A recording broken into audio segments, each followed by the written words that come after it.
नमस्कार प्रिय दर्शक बंधु मु अजय मिश्र स्वागत करुछि विधि विधान ओडिया चैनल पुणी एक नूतन अध्याय।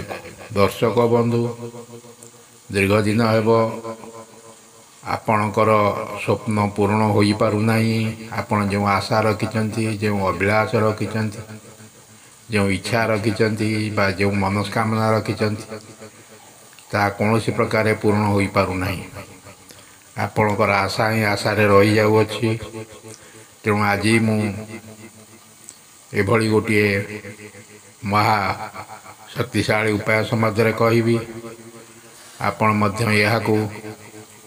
गोटे दिन मध्य आपणकर से मनस्कामना बा से अभिलाष जहाँ होता ना कहीं जेते असंभव जेते कठिन होता आपण चाहिए गोटे दिन में पूर्ण हो पार।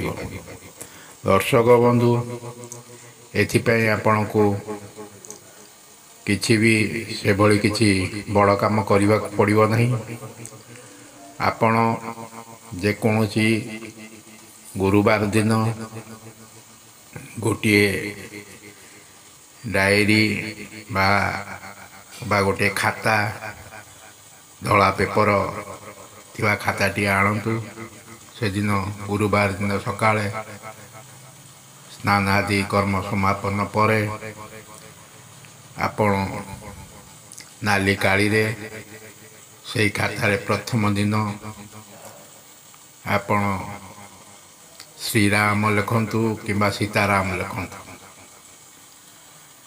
यह को आपण लक्ष्य संख्या पर्यंत लिखिबे। आपण चाहिए जदि आपण गोटे दिन में लिखिदे पारे नचेत 2 दिन लिखुंट अर्थात प्रतिदिन 50,000 2 दिन में लक्ष्य पूर्ण करें। जदि 25,000 लिखुंट 4 दिन लक्ष्य पूर्ण करें। आपण जदि डेली 1000 लेखा लिखुंट तेरे 100 दिन लक्ष्य पूर्ण करें। आपण जेतिकी संख्या लिखिबे प्रत्येक दिन समान संख्यक लिखिबे। जो दिन लक्षे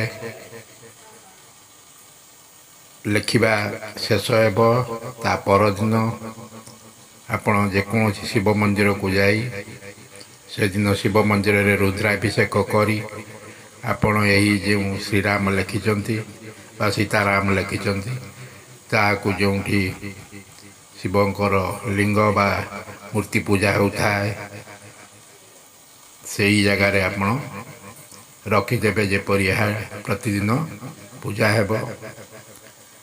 तापरे देखिबे जे आपणकर अभिलाष बा मनस्कामना तुरंत अति शीघ्र जहाँ मनस्कामना रखिंट ता पूर्ण हो। किंतु एठार मन रखिबे आपण जेतेबेले लिखुंट प्रतिदिन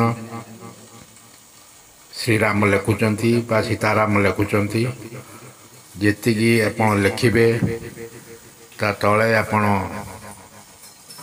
आपणकर अभिलाष बा मनस्कामना जहाँ रखिंट ता तले ताकू 3 थर लिखिबे। तापरे आपण प्रतिदिन जदि 1000 संख्यक लिखुंट 100 दिन लिखिबे।